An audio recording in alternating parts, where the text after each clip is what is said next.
vang hal phiền càng đuôi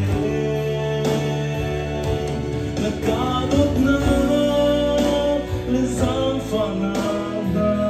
hi thiam nô nâng cánh cao ta thì hoa lâu thuộc chỉ nên ngồi vang hal phiền càng đuôi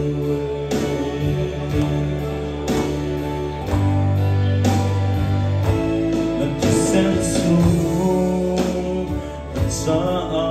luang mi asung loi anengan tring fra min nung pina ni ati thiam khâu free lo kata na tabu oi ba tu chi nem vang hal phiền cả đuôi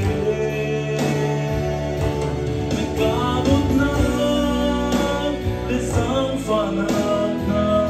hi nâng piang nuo nâng cánh cao ta đi ha lâu thuộc chỉ nên ngồi vang hal phiền cả đuôi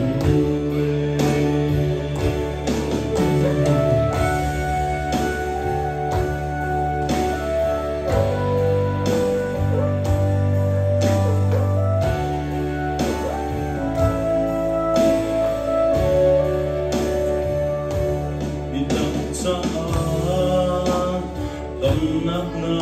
về na sẽ sẽ ngăn cha tâm nát ôm lâu sáng tu kê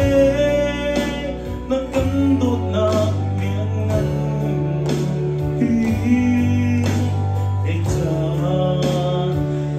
sung tu kê chỉ đến môi vang hal phiền càng đuôi là cả đốt na lên sáng pha na